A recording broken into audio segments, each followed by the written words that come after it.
ازيكم عاملين ايه؟ بصوا، انا كتير في وسط اليوم كده ببقى محتاجه بصراحه اخد سناكس كده. حاجه على السريع كده، اقعد اقرقش فيها. بس ببقى مش عايزه ابقى عكيت قوي فانا لقيت المنتج ده قلت لازم اوريهولكم. ده منتج اسمه جوستو. ده انا جبته من على طلبات. في كذا طعم نازل منه. مكتوب عليه ان هو مخبوز، مش مقلي. ومكتوب كمان ان هو فيه 11 جرام بروتين الكيس. وفي مالتي فيتامينز دي يعني اي حاجه تدخل لنا صحيه. فالمفروض ان هو بروتين رينجز، فهنفتحه وندوقه. المهم بالنسبه لنا برضو يبقى طعمه حلو، عشان المتعارف على الحاجات دي متبقاش يعني احسن حاجه. فهنشوف.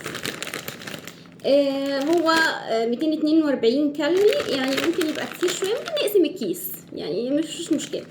هبتدي بالساور كريم. ده شكله من جوه، بصراحه كميته كبيره مش قليله. بسم الله. بصراحه طعمه حلو. طعم الساور كريم المتعارف عليه طعمه حلو، مش مديني اي حاجه بقى احس فيها ان هي فيها فيتامينات او فيها طعم البروتين اللي بيبقى مش مستصاغ ده. لا، طعمه حلو جدا. تاني طعم الهاني ماسترد، نفس الكلام برضو عليهم كلهم. بسم الله. ده طعمه برضو سواء الماسترد او الهاني باينين فيه، بس يعني مش قوي. على خفيف كده. للي بيحب طعم الهاني ماسترد هيحب. بعد كده طعم سموك باربيكيو.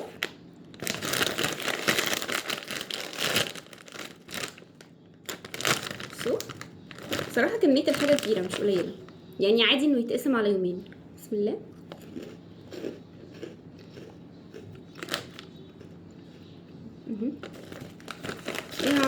طعم الباربيكيو برضو ظاهر فيه. للي بيحب الباربيكيو، انا مش ذوقي فانا مش هقول عليه حاجه. هو طعم الباربيكيو فيه قوي بصراحه وواضح. ميلتد تشيز او جبنه سايحه المفروض. ريحته جبنه. بسم الله. ده لذيذ قوي برضو، انا اصلا بحب طعم الجبنه، وهو طعم الجبنه فيه حلو. موزون، بيفكرني بحاجه كنت باكلها زمان مش فاكره اسمها، بس انا كنت بحبها قوي وبعدين اختفت. فده طعمه لذيذ. بعد كده سويت ليمون واعشاب، يعني ليمون واعشاب.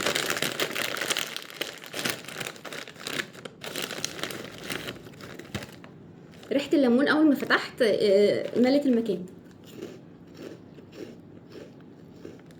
ده برضو حلو قوي.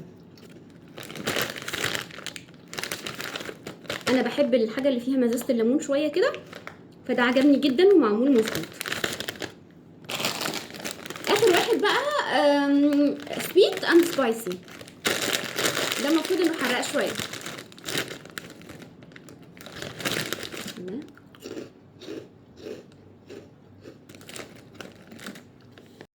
بصوا، هو ده يعني مش حراق قوي، الحرقان اللي على بسيط كده، اللي بيحب ياكل الحاجه الحراقه بس متبقاش طاغيه قوي في الحرقان. ده كويس، يعني عامل زي السويت شيري كده. فده برضو لذيذ. المفروض ان هو معمول من مكتوب عليه انه دقيق رز وشوفان وذره. بس كده. انا جايباه ب20 جنيه من على طلبات.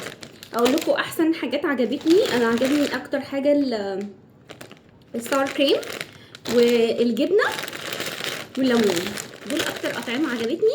الباقي بصراحه هو كله حلو، بس هو للي بيحبهم. انا عن نفسي حبيت دول اكتر حاجه. انصحكم تجربوها وقولوا لي ايه رايكم لو جربتوها، ايه احلى طعم عجبكم. يلا باي.